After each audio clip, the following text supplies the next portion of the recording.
Hola amigos y seguidores de nuestro canal en YouTube. En el día de hoy vamos a continuar hablando sobre todos estos temas que involucran en el entorno digital derechos de propiedad intelectual, temas de derecho informático, temas de tecnologías de información y comunicaciones. En el día de hoy vamos a hablar sobre el modelo o los modelos actuales de la industria musical. Para ello vamos a hacer un recorrido que va a empezar en 1999, vamos a hacer un rewind hasta 1999, vamos a empezar por esa famosa causa que enfrentó a la RIAA, a la Recording Industry Association of America, en contra del famoso servicio de descargas peer-to-peer, Napster. Como ustedes recordarán, Napster es un software de intercambio basado en lo que se llama el File Sharing Technology, que permitió al borde del nuevo milenio poder compartir toda clase de archivos digitales, y para ese momento estaba al lado subsistiendo otra tecnología llamada MP3. Hoy en día pues tenemos MP3 Pro, MP4, tenemos también formatos de compresión de audio como el AAC de Apple y tenemos el WMA de Microsoft y muchos otros más que se han ya estandarizado. Pero recuerden que esas dos tecnologías, la tecnología de file sharing o technology o la tecnología de intercambio de archivos junto con la de compresión de audios permiten que se cree el escenario perfecto para que en 1999, repito, la industria musical tenga un punto de quiebre. Allí aparece un personaje como Sean Fanning creando ese software llamado Napster. Seguramente los que en su momento descargaron Napster, recuerden que se ingresaba al sitio www.napster.com, se descargaba el software en nuestros equipos y empezábamos a crear nuestras propias librerías o bibliotecas, y allí cargábamos, hacíamos upload, y otras personas que estaban también en esa comunidad de Napster hacían download, es decir, descargaban esos archivos. Recuerden que en ese momento de clímax o de máximo esplendor que tuvo Napster, habían 60 millones de usuarios. Sin embargo, tengan en cuenta, 60 millones de usuarios en ese momento, hoy todavía es una comunidad mayúscula, pero en 1999 recuerden que los accesos a Internet eran a través de módem telefónico. De tal suerte que estamos hablando de casi de los inicios de lo que eran las conexiones ya comerciales a la Internet. Luego vino pues todo el tema de Internet 2, luego vino ya todo el tema de la red 4.0 y todo lo que hoy en día ya tenemos. Desde Internet ya incluso satelital, aunque es importante que todos tengamos claro que todavía el Internet sigue siendo a través de cable submarino, pero ya estamos migrando y ya hay muchos servicios de acceso a Internet a través de satélite. Pues bien, en 1999 la industria musical había estado muy cómoda, había estado como hoy en día se denomina en su zona de confort. Les habían ya anunciado, les habían avisado que este nuevo entorno digital iba a crear un punto de quiebre, pero la industria musical seguía muy confiada en ese modelo de soportes. Recuerden que habíamos iniciado desde el fonógrafo, habíamos llegado a los acetatos o a los vinilos, los cartuchos, los cassettes, ¿cierto? Los mini discos, los discos láser, luego pues llegaron los CDs, ¿verdad? Los DVDs, el Blu-ray y todos esos formatos que hoy en día tenemos digitales, tanto de audio como de video. Pues bien, en ese momento la industria musical estaba muy confiada con ese esquema que les permitía controlar la venta a través de los CDs y pues ya era música digital, pero controlada en ejemplares físicos. Bien, aparece Napster, revoluciona totalmente todo el modelo de la industria de la música.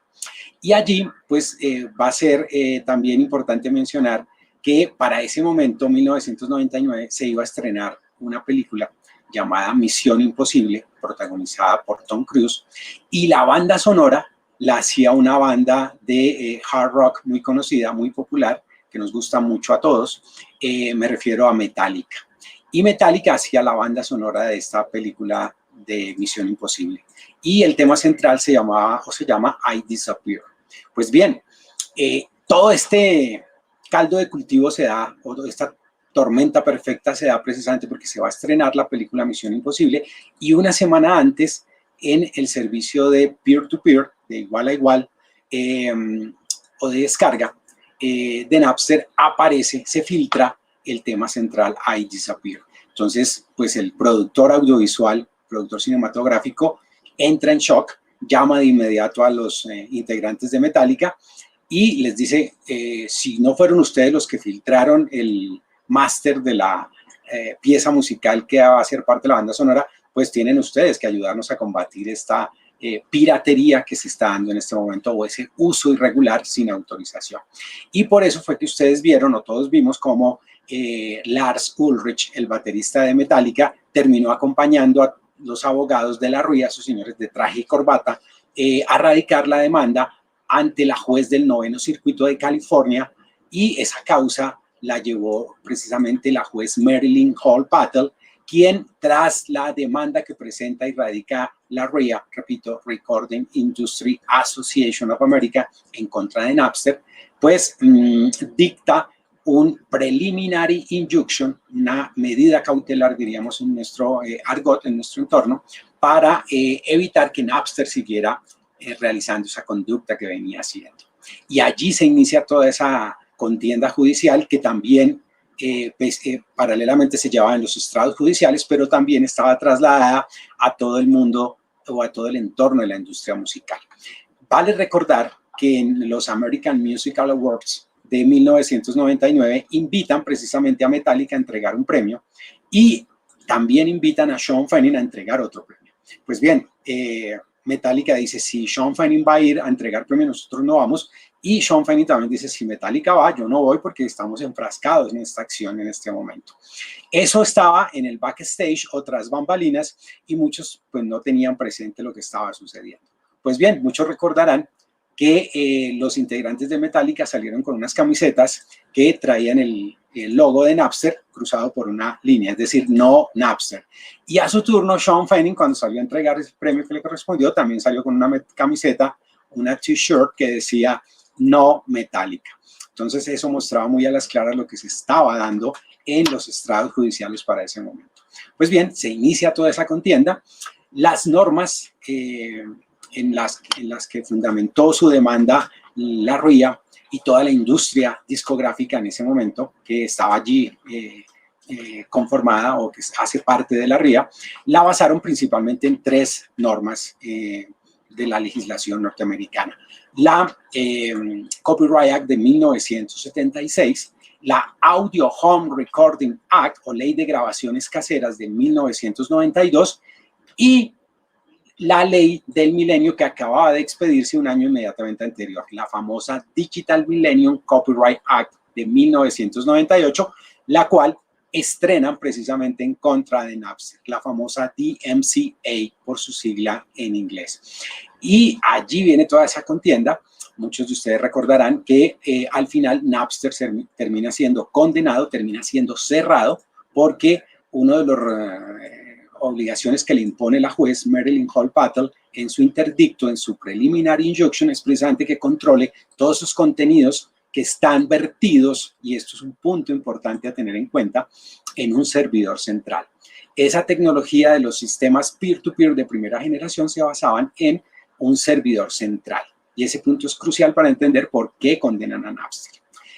Es también importante entender que la juez de esta causa se basa en un precedente judicial tecnológico previo, como es menester y como es usual en la justicia norteamericana, y me refiero al famoso precedente que involucró también tecnología de grabación, me refiero al famoso caso Sony Betamax, o mejor, Universal Studios versus Sony Electronics.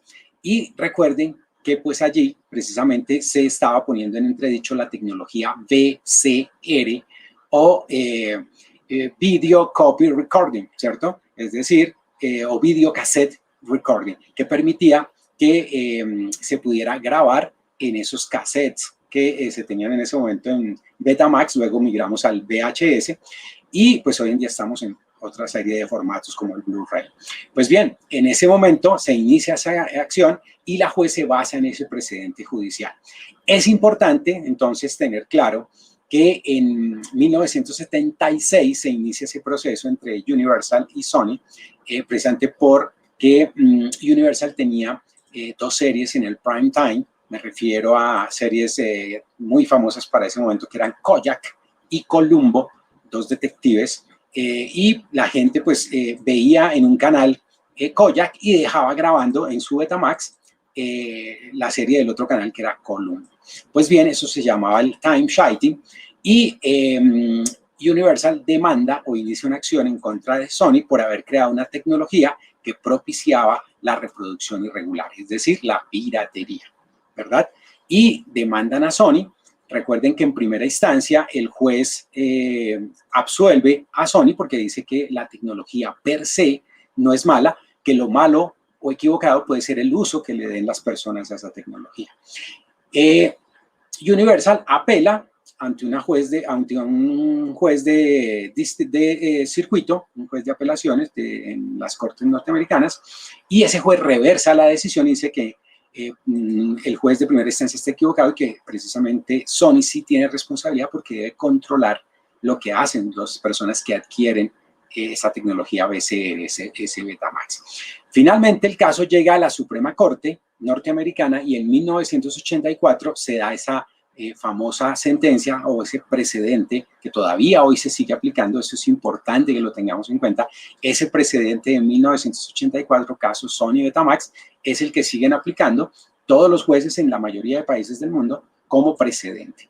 Y en última instancia, la Suprema Corte absuelve a Sony y dice que la tecnología per se no es mala, que se le puede dar un buen uso o un mal uso y que adicionalmente, pues Sony, una vez las personas, los individuos compraban el Betamax, no podía controlar qué hacía cada uno de ellos en su casa y que eventualmente el responsable sería pues el que utiliza esa tecnología para bien o para mal. Recuerden que los abogados de Sony utilizan en su haber, en su defensa, pues los eventos de fair use, como es usual en la legislación norteamericana, y hablan, por ejemplo, de que no se puede culpar porque una persona compre un arma Smith & Wesson, por ejemplo, le propine un disparo a otro y le quite la vida. No se va a ir a demandar a la Smith & Wesson por haber fabricado esa arma de fuego, sino que hay que ir a iniciarle un proceso penal a quien dispara o acciona el arma.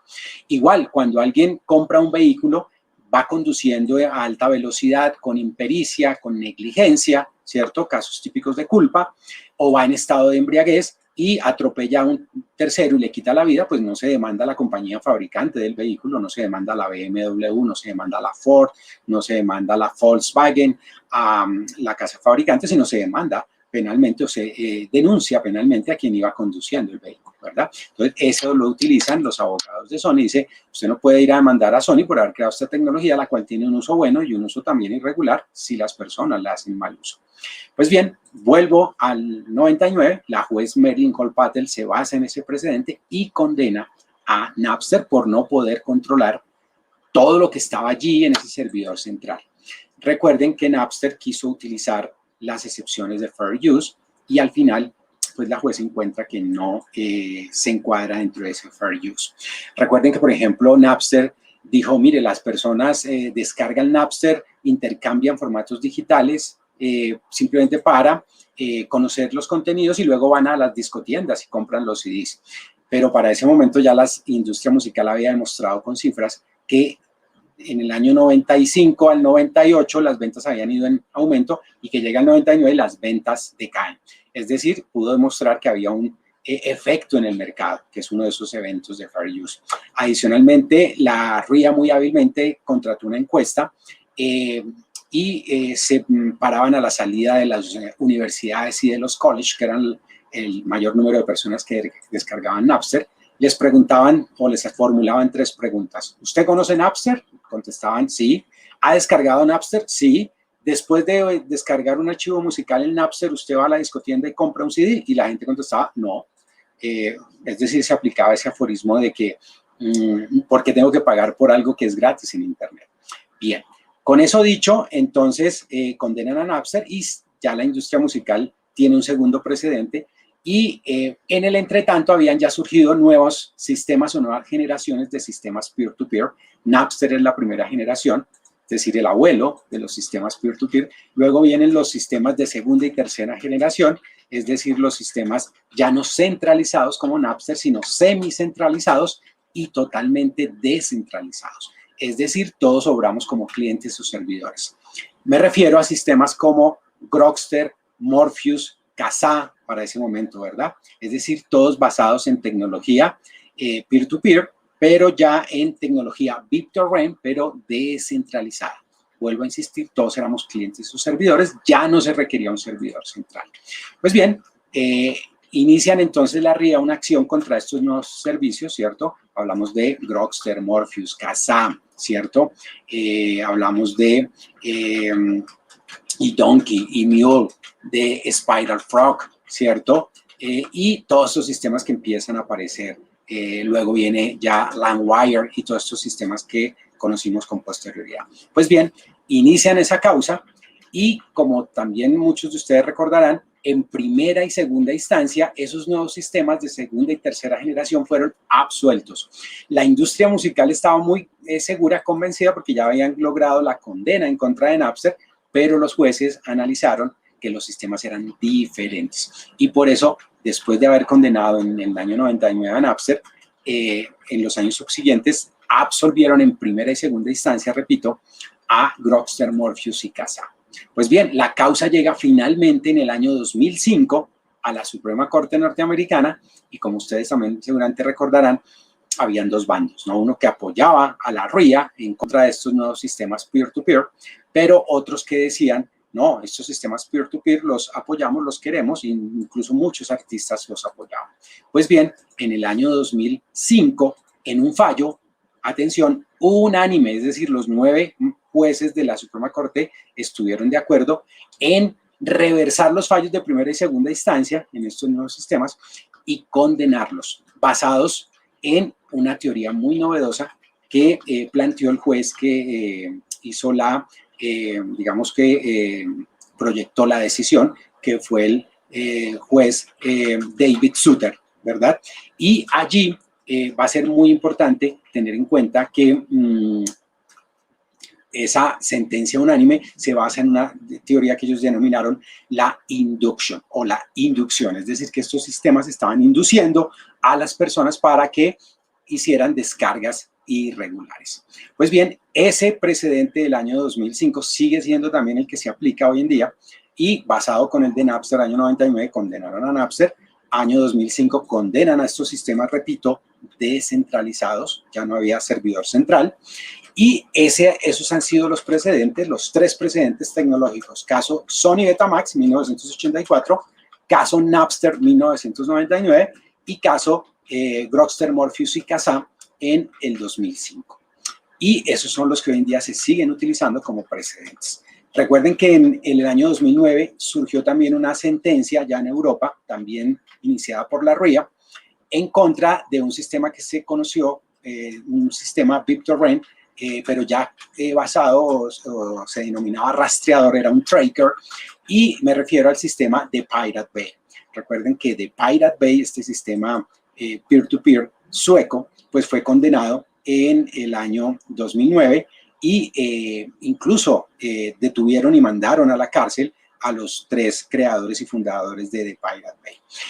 Y luego, pues ya para finalizar, llegamos al estado actual de cosas que tenemos en la industria musical. Me refiero a todo el modelo basado ya no en peer-to-peer, sigue habiendo peer-to-peer, pero ya el esquema actual, desde hace más de unos 7 años, es el del streaming. Es decir, allí también surge otra pregunta frente a los derechos de propiedad intelectual, porque se está frente a un derecho de reproducción en el sistema peer-to-peer, pero en el caso del streaming, no hay en estricto sentido reproducción, pero sí hay comunicación pública en la modalidad de puesta a disposición que tenemos desde los famosos tratados de la OMPI o tratados de Internet, ¿cierto? Y allí en esos tratados Internet, entonces, pues se estableció claramente que esa conducta era irregular. Hoy en día, entonces, estos sistemas de streaming que se imponen, hablemos o lleguemos a hablar ya en este momento entonces de Spotify, de Deezer, de Apple Music, ¿cierto? De Tidal, de Pandora, de Amazon Music, de todos estos sistemas, Google Play Music, ¿verdad? Y todos los que hoy en día utilizamos, YouTube, hoy en día también pues ya lo que es redes sociales o microblogs, en Instagram, en TikTok, en redes como Thriller, ¿verdad? Esa red de videos cortos llamada Thriller. Y lo que hoy en día tenemos también, que acaba de lanzarse precisamente por estos días, el famoso sistema OneOff. Ese sistema basado en lo que se llaman los NFTs, es decir, tecnología blockchain, más conocida como Non-Fungible Tokens, y que cuenta incluso con el respaldo de gente tan importante en la industria musical, OneOff, como lo es el famoso productor de Michael Jackson, de sus trabajos más famosos, ¿cierto? Como Thriller, me refiero al señor Quincy Jones. Pues bien, OneOff tiene todo el respaldo en este momento, acaba de lanzarse en el mes de junio este sistema y está respaldado por tecnología blockchain verde o ecológica en el sistema Tesos, que consume menos energía que lo tradicional en blockchain. Entonces, pues en este momento ya tenemos también non-fungible tokens en la industria musical.